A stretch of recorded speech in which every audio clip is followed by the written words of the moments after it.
Hi,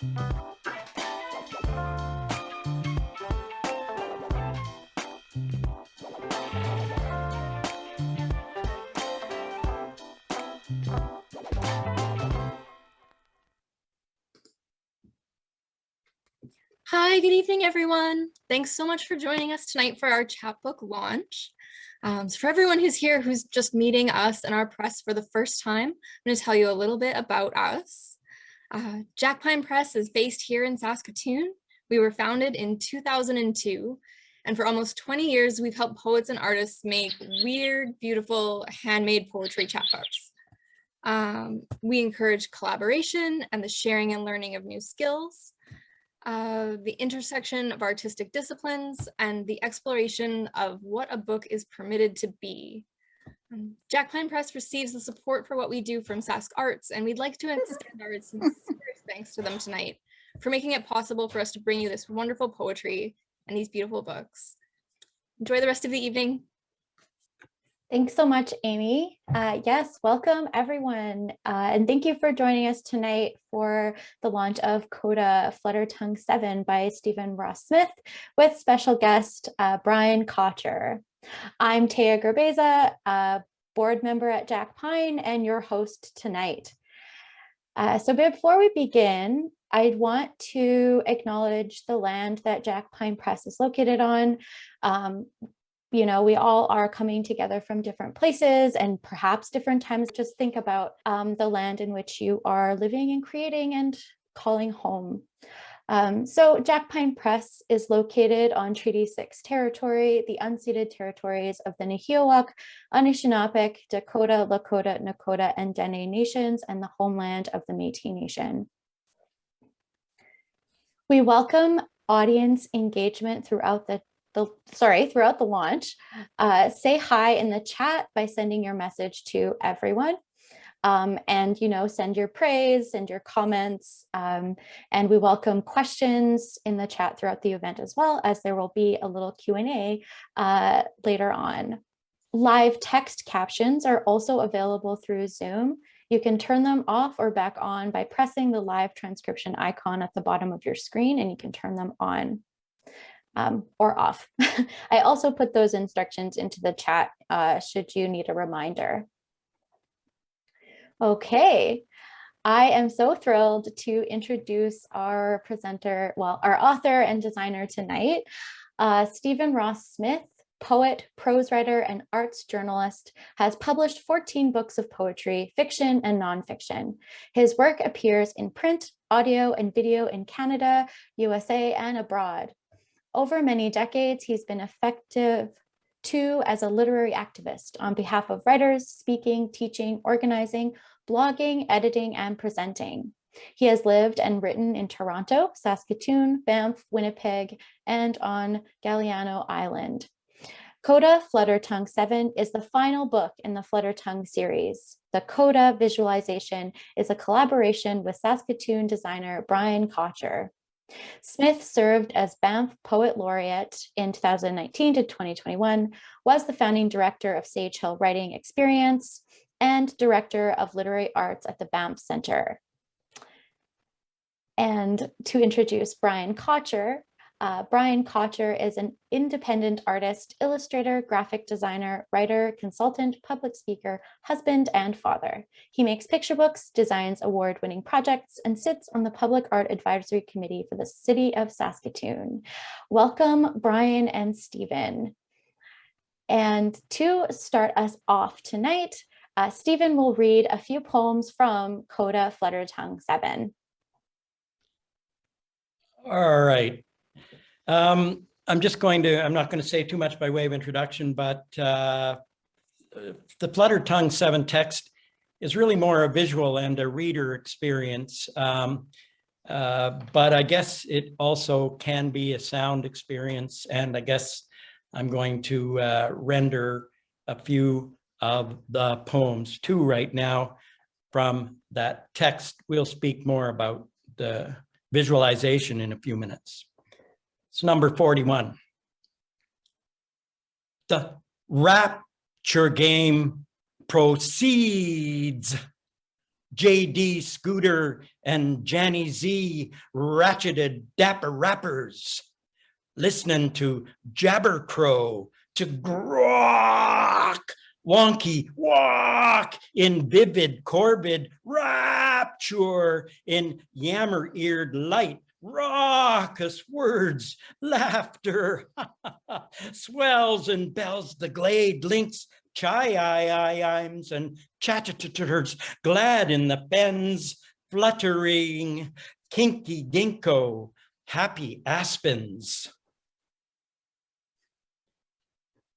And number 42, lifting arms and fluttering hands, he tried to describe the catch, tisk, unright, the drive, traffic prod whispering beyond in the mirror.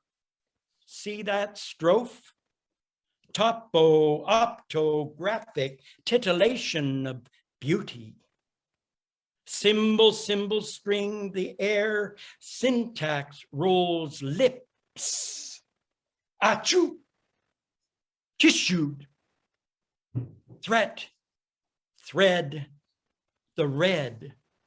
Remember, we were snagged, gagged with or by.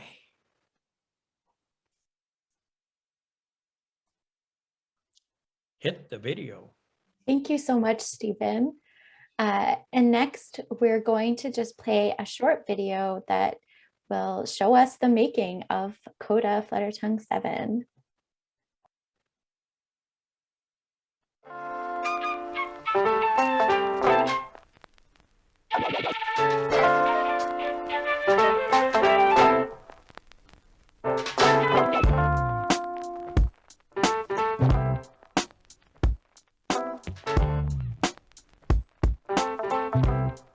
Coda, Fluttertongue by Stephen Ross Smith is the 7th and final in his Fluttertongue series. When he got a hold of me, he said he wanted something different. I said, yep, let's do it.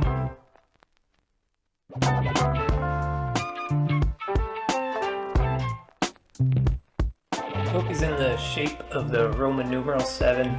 There are number 7s hidden throughout the book, so we'll go through a couple of those, and this is one of them. We made that die cut and designed everything to fit.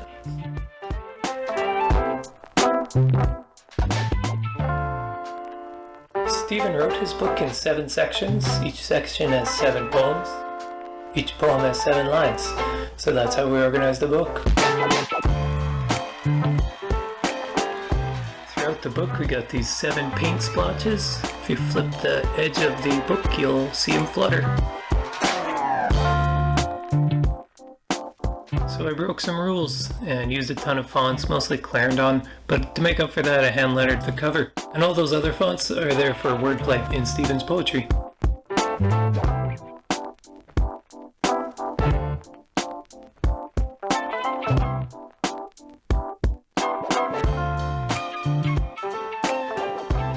Playing with Stephen's lineation and the line breaks, I really challenged each line to naturally flow into the next one, even when it's flipping upside down. Mostly black and white, but some color got in there for some wordplay. We bound every book by hand. We collated them, we put the post in, and we tied it up with a string to keep it together. So you could untie that before you tie up your tongue reading Stephen's poems. And you could flip each page around that post so you could read each one, or take it apart and watch it flutter.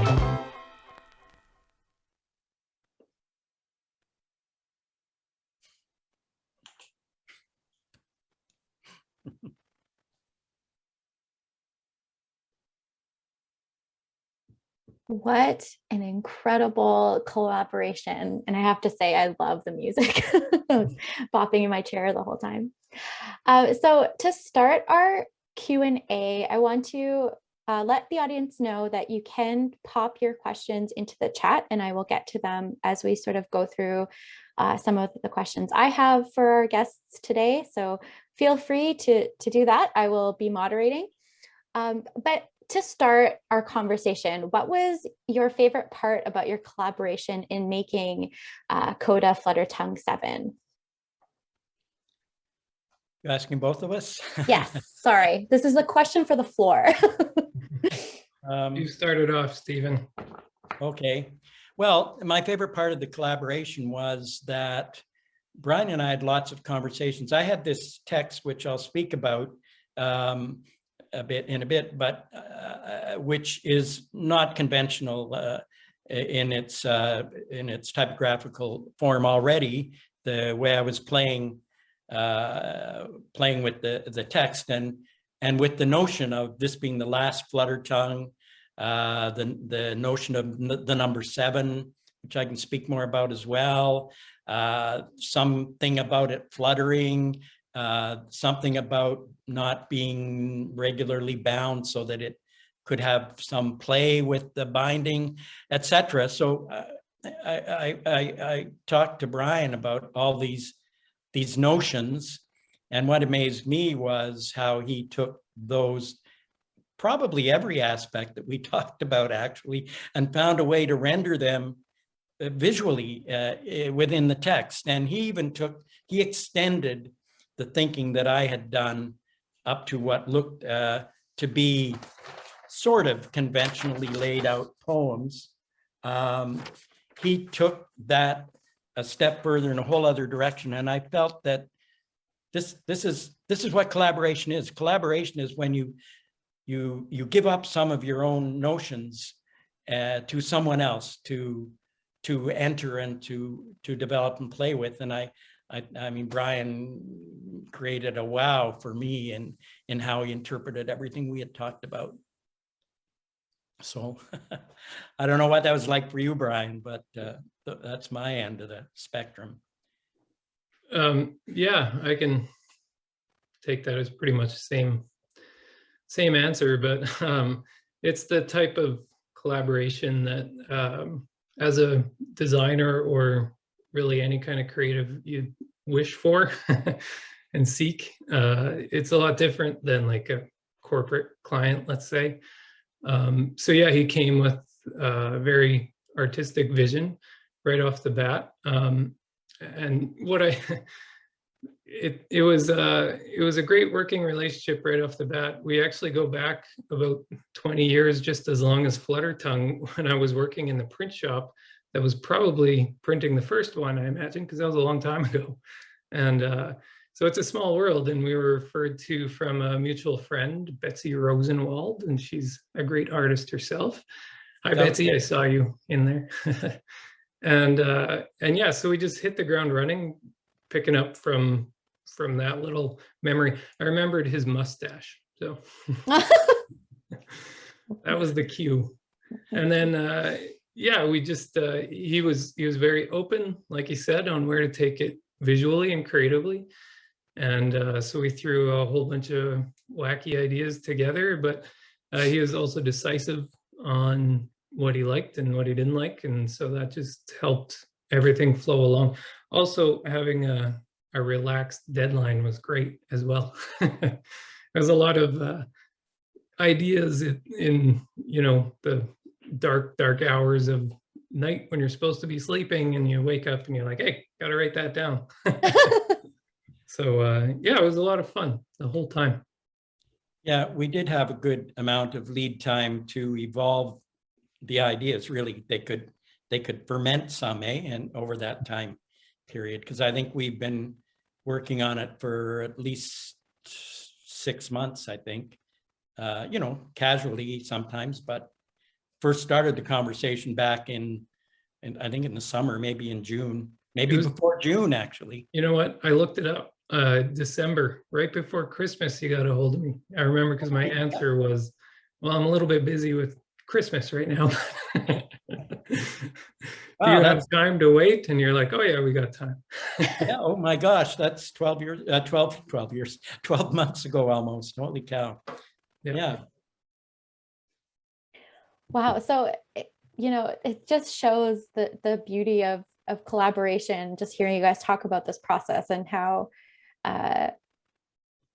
yeah, just that sounds like so much fun, and knowing each other probably helped, which is excellent. So thank you guys for answering that. So the chat is, sorry, go ahead. I'm just gonna say how we know each other. I mean, Brian was a young dude working in a print shop when I was in there for other projects, but actually Brian's mother worked at a print, Joanne worked at a print shop, and several years ago we did another chapbook. It's called Pliny's Knickers, a collaboration that I did with Hilary Clark and designer Betsy Rosenwald, the aforementioned powerful force, Betsy. Anyway, Brian's mom was the one who saw that project through the press, and I forget what year that was, but so what do they say about Saskatoon? It's a small town. Totally. This is great. This is wonderful. And the chat is also bumping. So I'll kind of switch back and forth with my questions and questions from the chat to make sure that I'm being fair to our audience members. So Michael Trussler asks, how do you think the author of the first Fluttertongue volume would read this book? So this is more geared towards Stephen. Oh boy. Well, when I started, when I wrote the first book, as I was writing it, it's a book of games. It's a book of poetic games, language games. And as I was writing it, I got to thinking that no matter what I was writing then or in the future, somehow it felt like to me that it was going to be one, in a sense, one long poem. But I mean, that's not quite a fair generalization. But I had the sense that my relationship with poetry, let's put it that way, was going to be one exploration. And in a way, though there were going to be separate books and in a few cases discrete poems, it was really one exploration. And I did have that notion, which was why when I was working on that book, I ended up calling it Fluttertongue 1, the Book of Games.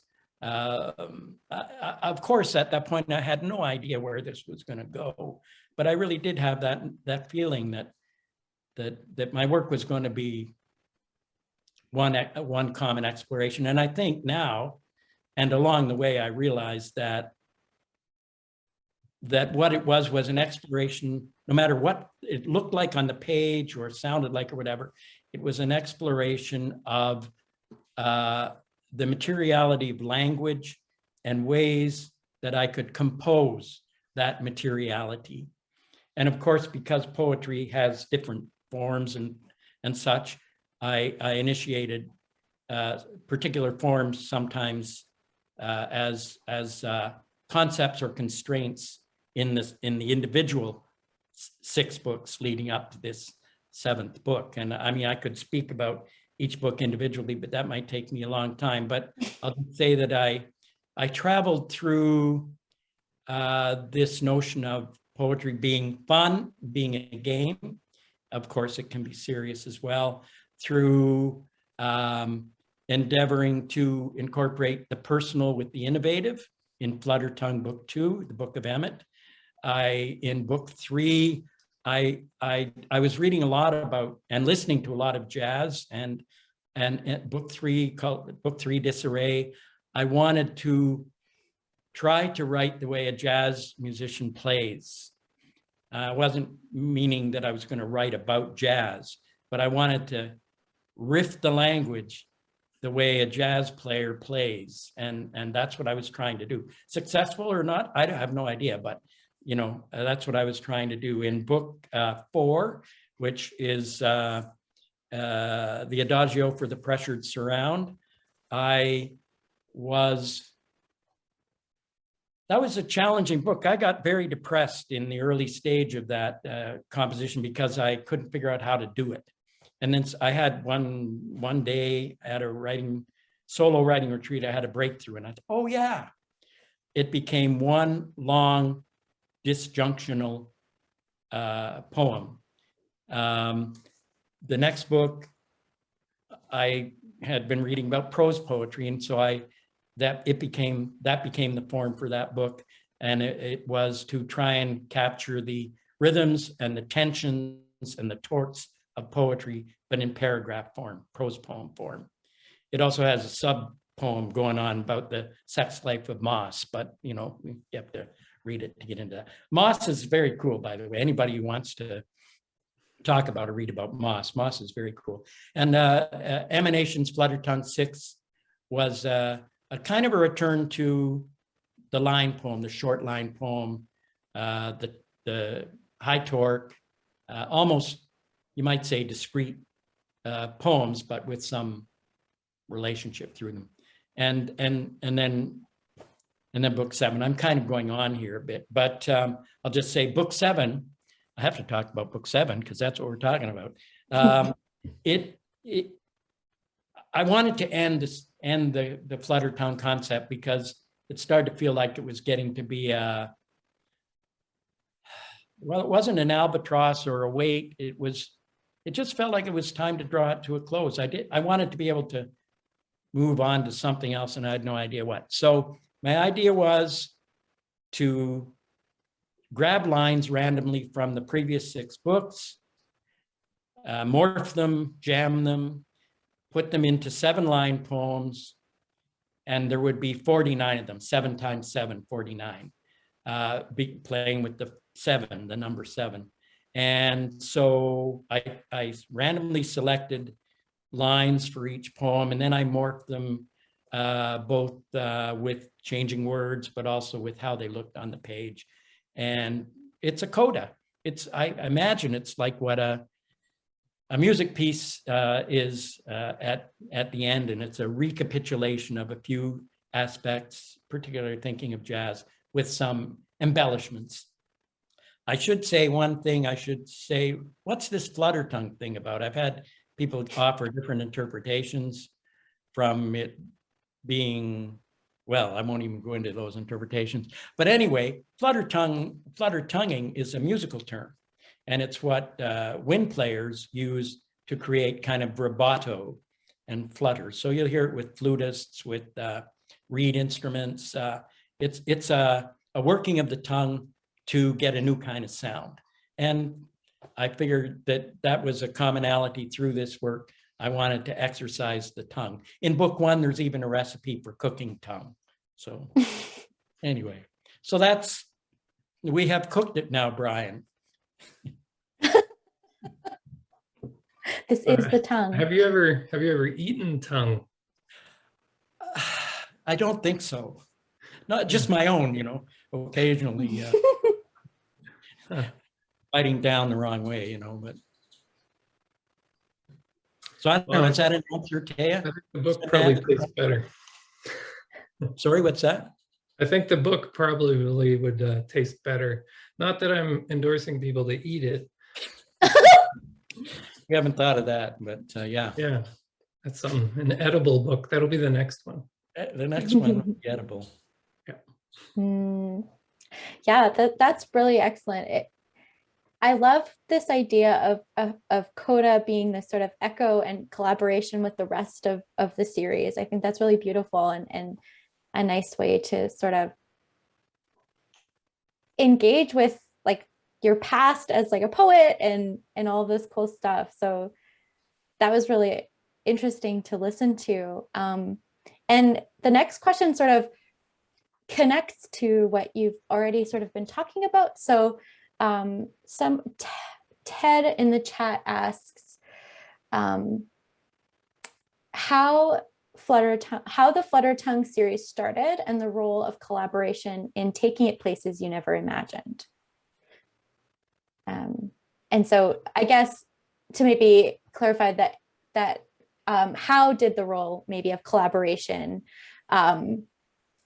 take you to places maybe that you didn't imagine the books could?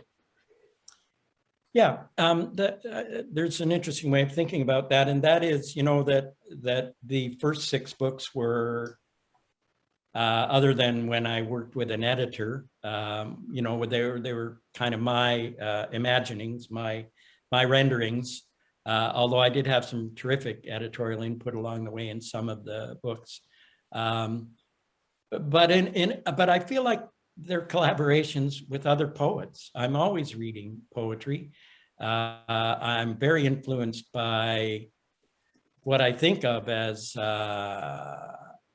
poets who break the rules, innovative poets, poets who have a singular kind of mode or voice, and they've influenced me to also aim for some kind of singularity. I mean, I expect that every poet does, but I've been heavily influenced by experimenters in my early days, in my 20s.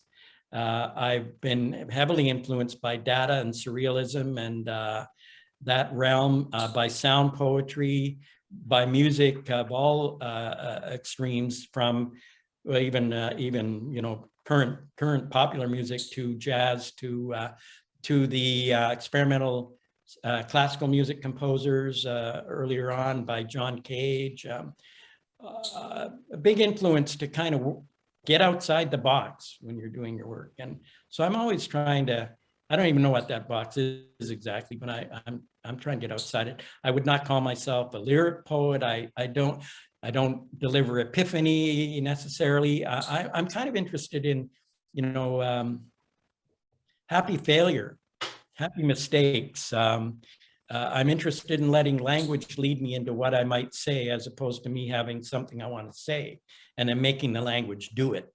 I like to let language lead me into some new extraordinary kind of realms as much as possible. So that's an intention. So my intention is to not have intention, but that's an intention. So I don't know, how do I get around that? And then to come to the part of your question about collaboration, I think that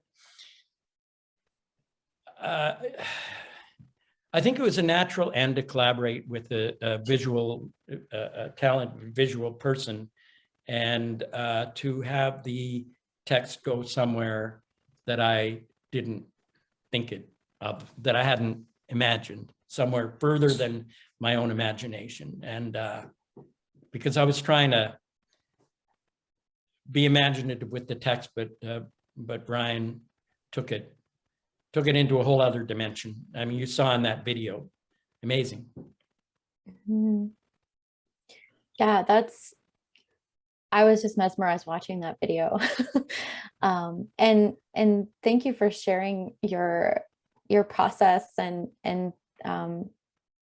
sort of inspirations and, you know, intentionception. You know, we know we don't want intention, but we do want intention.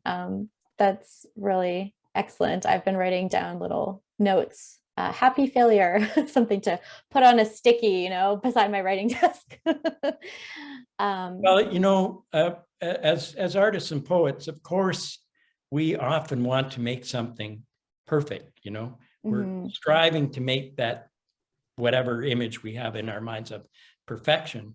And I kind of like to work against that sometimes, you know, because there are a lot of perfect poems out there, and there are a lot of imperfect ones too. But I'm hoping to do imperfection with intention, as opposed to by mistake or by you know, by not knowing what. Well, anyway, whatever.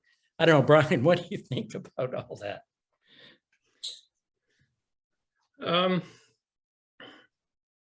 Yeah, I think that. You know, I would guess in a roundabout way I could answer with a funny story. So we started off on the brainstorming creative path, and I'd already thrown together a mock-up of a couple of pages with the text twisting around and stuff like that. And Stephen right away was like, that's great, let's go in that direction. I came to that because of the phonetic manner of spellings and whatnot, in the where the lines would end in the lineation, and that just, and to push it even further, because Stephen was already pushing you know, how language is and how spelling is and all that, and sounds. So I wanted to push that visually and have each line kind of flow into the next. And so we were already that far. And then to circle back to our history, and yeah, my mom did a lot of printing for Stephen throughout the past 20 years, and so she knows Stephen quite well. And so we were talking on the phone, me and my mom, and she says, you know, Stephen, being a poet, he's going to be very particular about how everything is laid out, and it needs to be very precise. I'm like, yeah, I think he's a little open, actually. Yeah, precisely open or something. Open, precise. Yeah. Yeah. No, I do believe in collaboration. You have to give your collaborators some, you got to give them the kind of same latitude that you take yourself, you know. Otherwise, it's a dictatorship. Yeah, I've always approached projects in terms of, I mean, with compromise, I guess, and finding that middle ground. And yeah, if any one side is going stronger than the other, whether that's the creator or the writer or client or what have you, then it'll just side that way and kind of be their vision.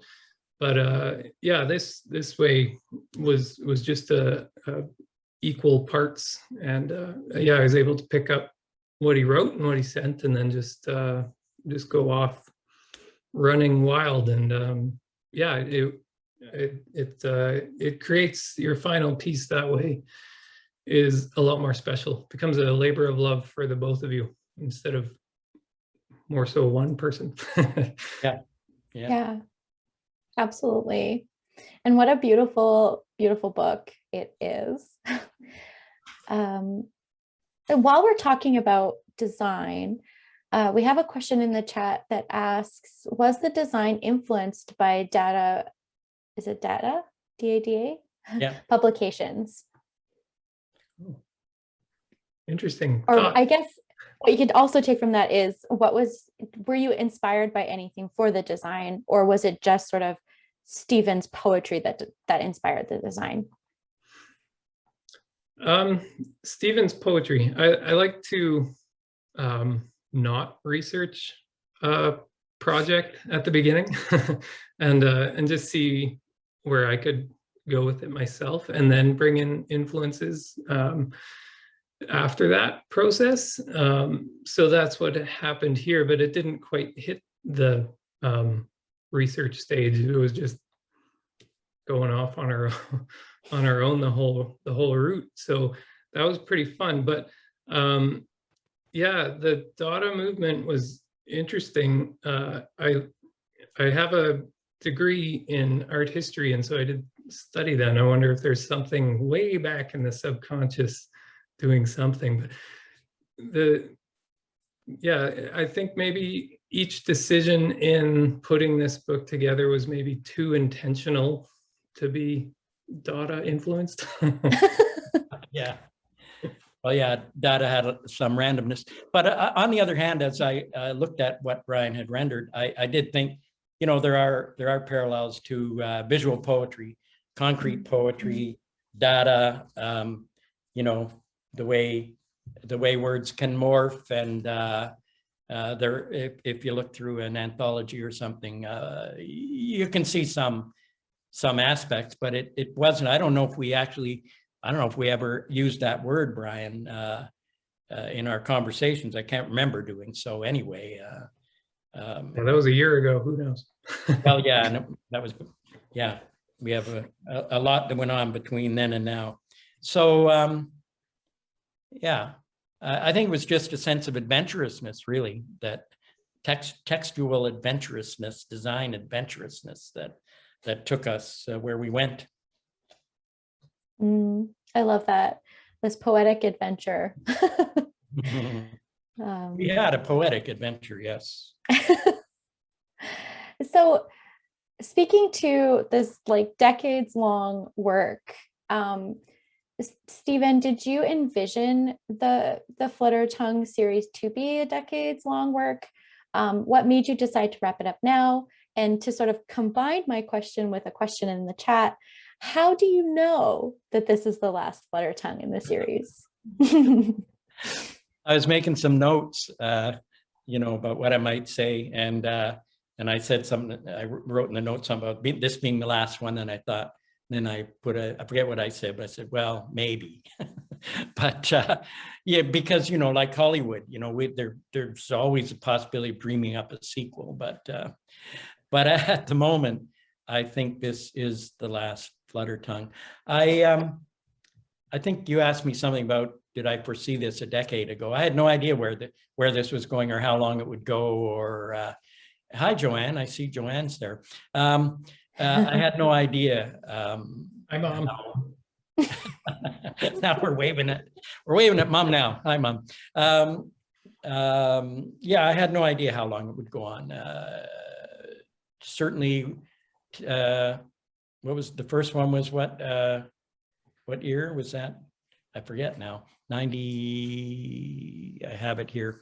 Anyway, no, I had no idea. I had no idea. Oh, there, Ted puts in the chat 1897. Yeah, 1897. Yeah. That's when I started. Yeah, yeah. It was 1998. Fluttertongue 1 was published, and yeah, I had no idea. Who knows?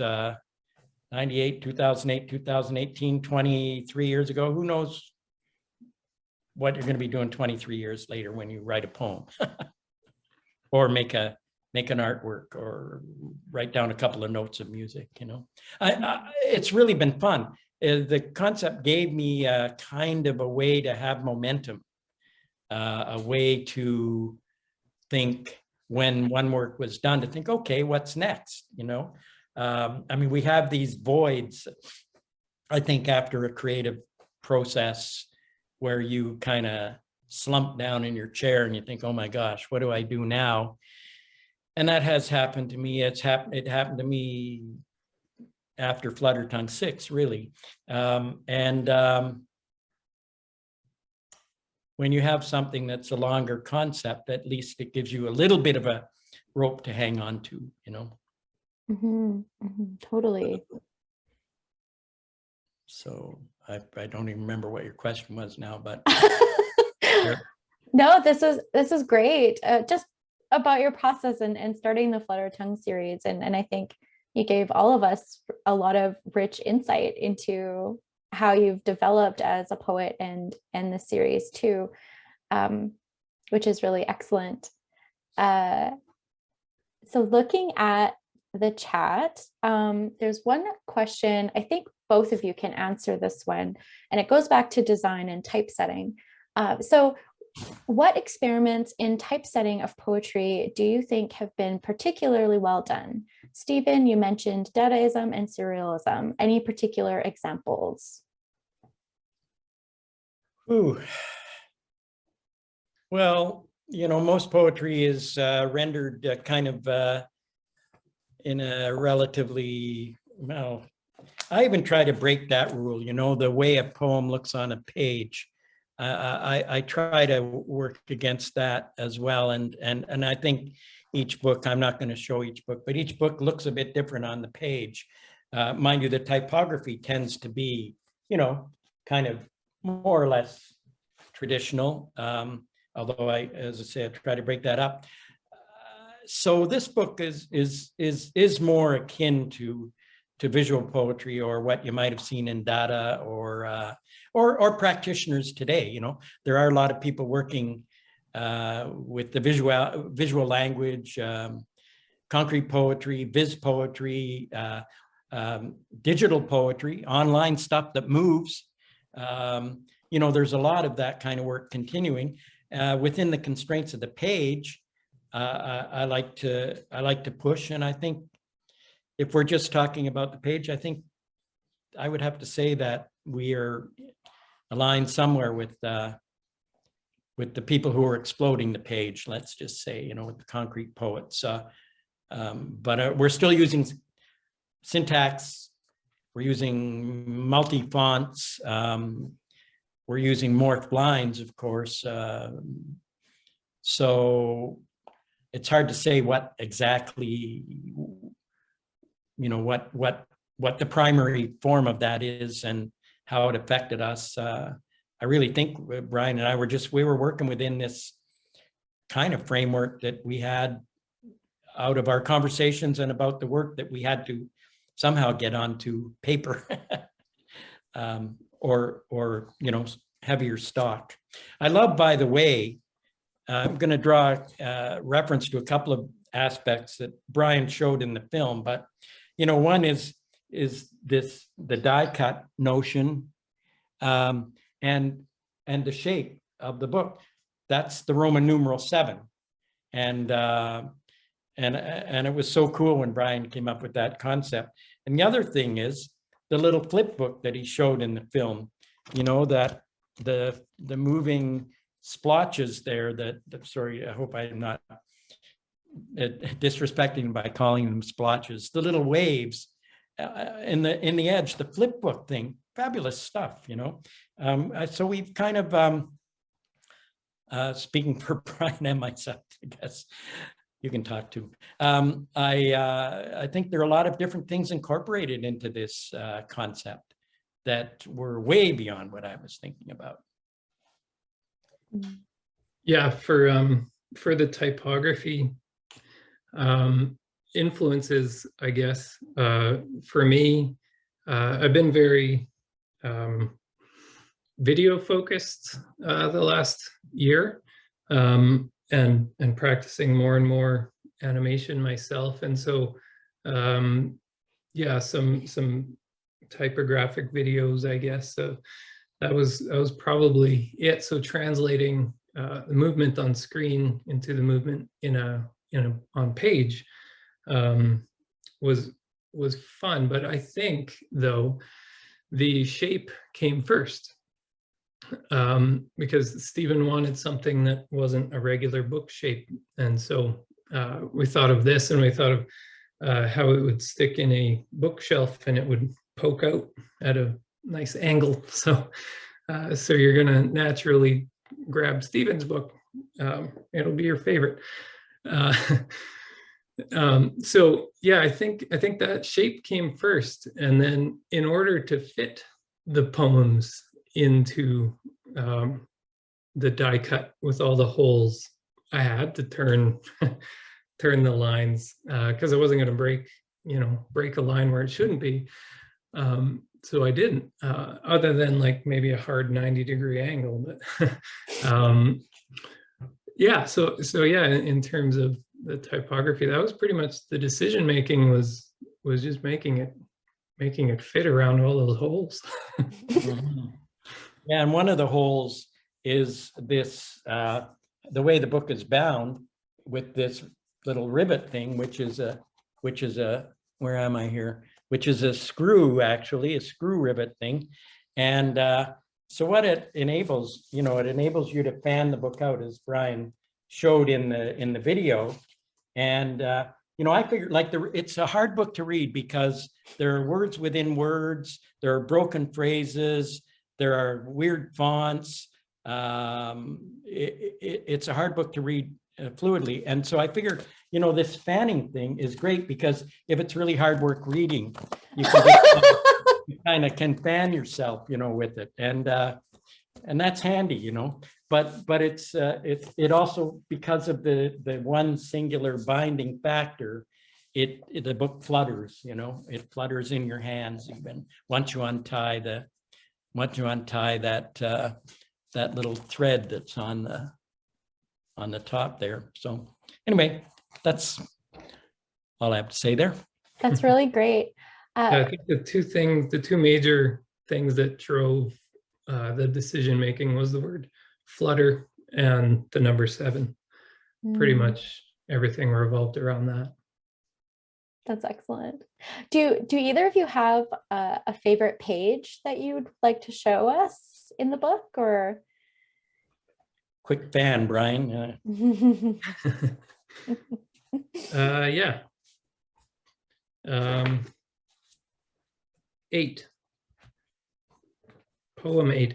Oh, that's something that wasn't mentioned, is these aren't page numbered, they're poem numbered. so the numbering goes off kilter if you're anticipating Page it numbers. counting on every page. So yeah, that was the decision making there. Just to emphasize that there are 49 poems, because it was weird having the 49th poem on page 60 something. But yeah, number 8, it has the full spectrum of the words going all the way around. So this is going to be very difficult. Yeah, starting up here and going across, and then the left to right, natural reading pattern is there. But then with this line, it goes to the vertical there, and then it goes upside down to continue the other one, and then it spins again around the other one to come back. So yeah, that one was pretty fun, and it had a red A for Canada. Yeah, yeah, Canada. So yeah, A very, very immersive reading experience all the way around. Love it. Yeah, it is that. I didn't pick a favorite page, but they're all my favorites. But I like this one. Again, it's it's kind of fluttering, curvaceous sort of item. And another one that I like actually is that, yeah, I had given some end notes, and one of them is to just recapitulate what the other 6 books were, and the 7th. And Brian even took the notes and kind of made them a bit, fit in with all the rest of the concept, and including I did a little descriptive thing at the end, and here I am thinking it's going to go like a paragraph, right? And well, this is how Brian put that descriptive thing in there. So, there's nothing easy about reading this book, but if you want to get into it, it's a bit of fun. And like I said, you got a fan. Got a fan. If you had another idea on how to fit all that text on that last page, I would have been all ears, but yeah, I just hacked it up. So funny. This is a perfect book to have in the summertime, while you're, in the sun, reading and fanning yourself. Yeah. And it keeps the sun out, it keeps the sun out of your eyes, and you can still see. It's a perfect book for so many reasons. Being disrespectful now, I think, of the book. Nope, that's a very good point. It's a good beach read. Totally. So Stephen, someone wonders in the chat, what do you think about a prequel? A prequel. Oh yeah, there you go. Okay, yeah. I can't do any more afterwards, so I could do a prequel. Well, there's an idea. I'd have to give that some thought. Yeah. Okay, that's duly noted. You ready, Brian, for a prequel? Let's go again. Brian, someone wonders in the chat, what is the soundtrack that played for the book earlier tonight? Could you talk a little bit about that? Yes, I might disappoint, but it's actually just a track from Adobe Stock collection.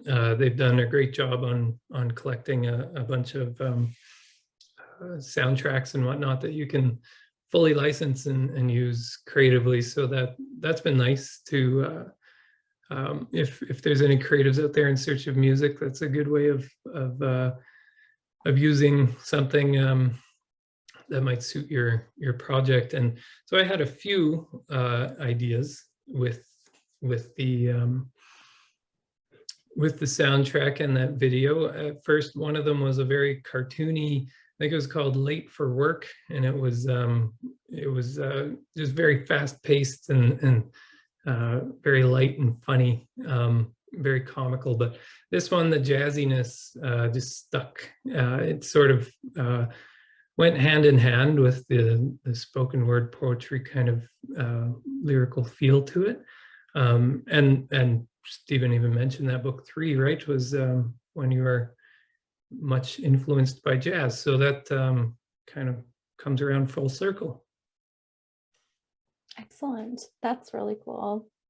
And what a great, yeah, the jazz. I agree, Ted in the chat says the jazziness fit and stuck.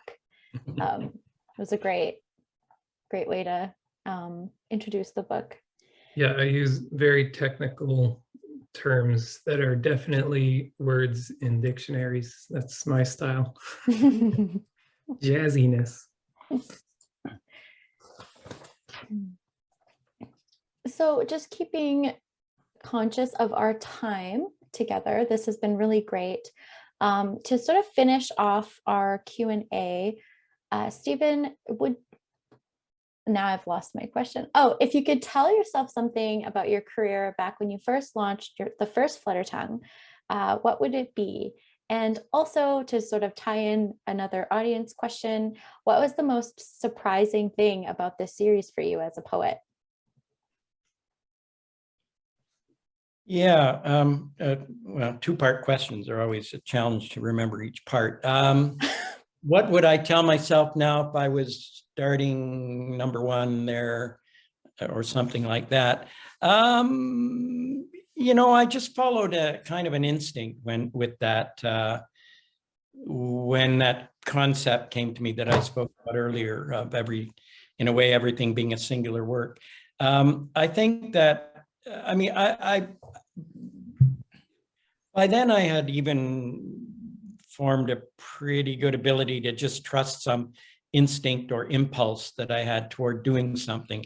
You know, doubt is a big part of writing, but somehow I managed to not succumb to doubt, to have an idea and before judging that, rather than judging that idea, to run with it.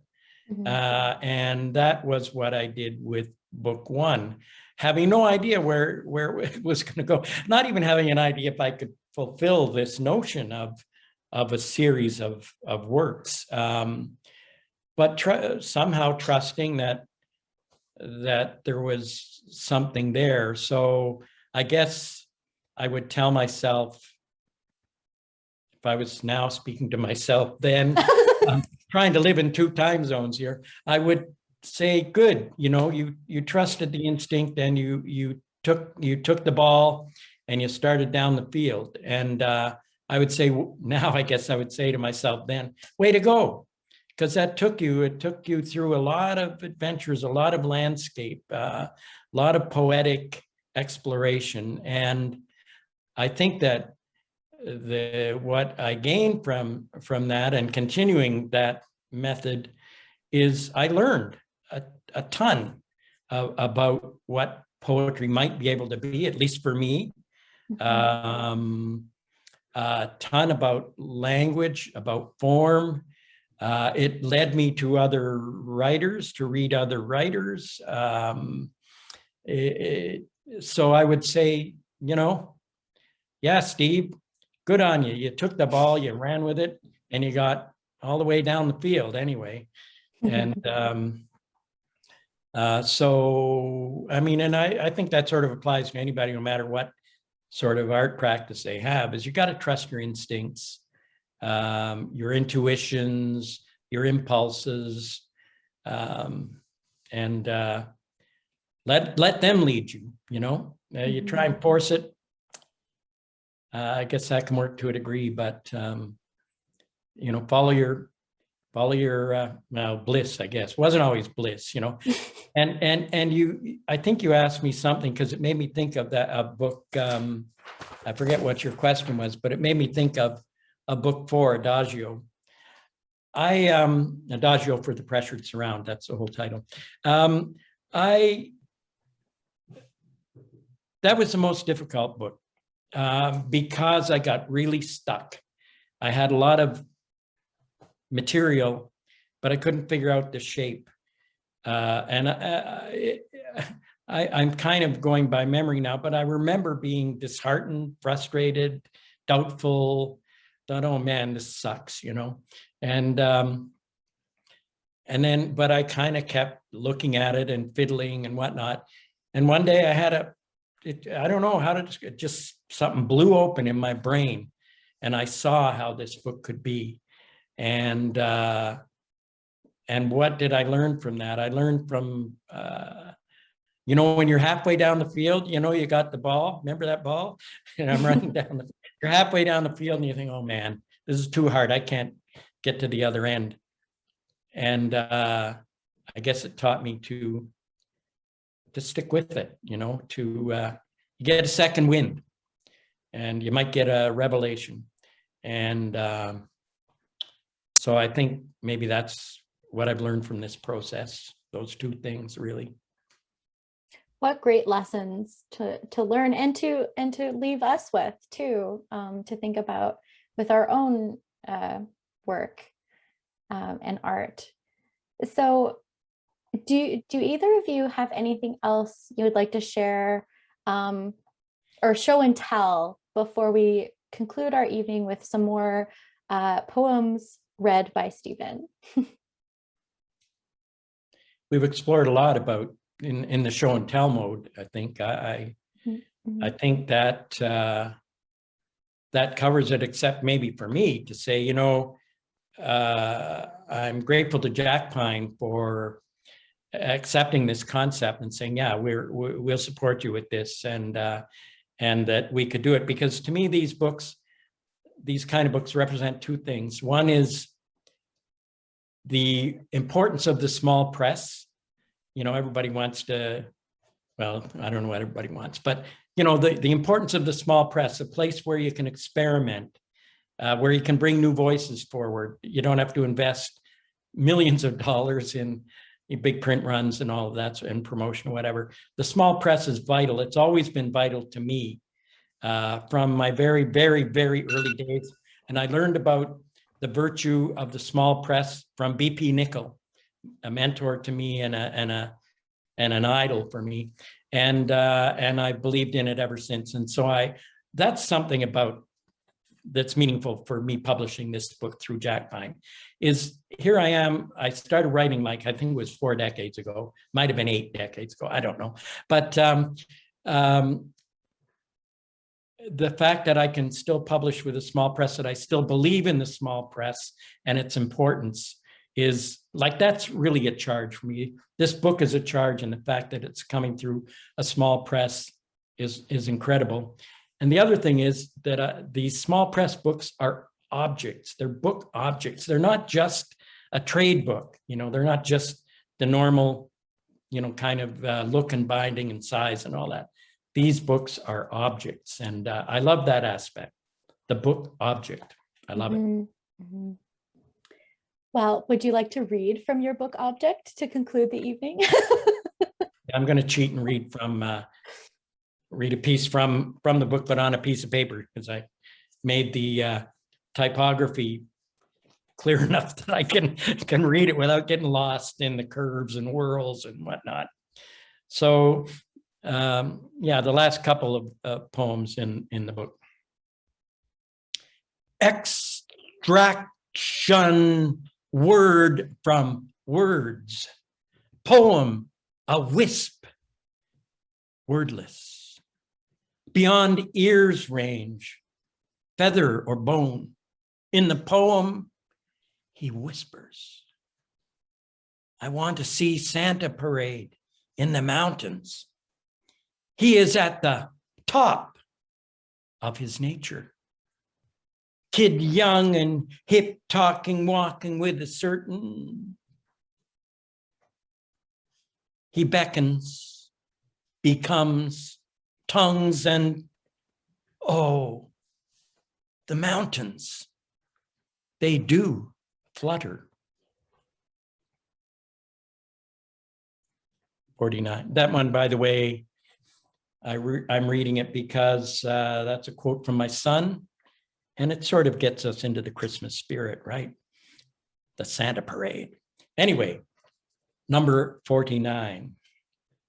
Rift fingers flutter for a trace of the poem's integration What fits?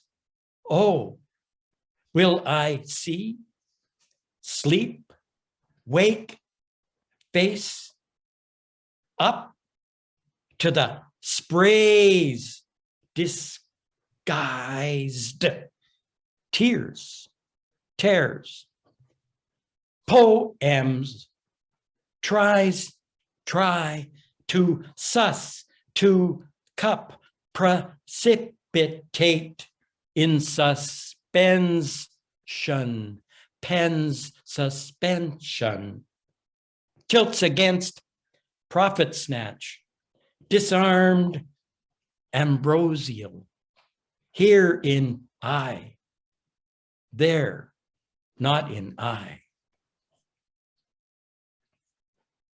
Thank you. Thank you so much, Stephen. It's so wonderful to hear these poems read and then have this text in front of us showing how playful they are on the page. And thank you so much to Brian for joining us tonight and for talking about the design aspect of the book. Both of you have made this evening such a rich space of thinking and poetry and, you know, just a great fun time. And thank you to the audience as well for joining us tonight. It's been such a great joy to see all of this praise in the chat. And you know, you can watch this again later because a recording will be available after the event on Jack Pine Press's YouTube channel to rewatch and share. And you can buy Coda Fluttertongue 7 on Jack Pine's website. And well, and with that, have a great evening, everyone. Can I say something? Yes, of course. Just to end here, I want to thank the Jack Pine folks. Because there's a lot of people working in front of this camera here and behind the scenes. And I want to thank them for their support for this project. And that's yourself, Taya, Logan, operating the tech backstage there, Rilla, who came over and helped with the assembly and the binding, Teresa, who made some photos and social media impact, Amy, who's administering and who I've been talking to a lot through all this, Sarah, who's somewhere in the stratosphere, and Delane, who's also out there. And I want to thank Brian for his wonderful design, the funders of Jack Pine Press, and everybody who tuned in tonight to watch. Thank you for attending.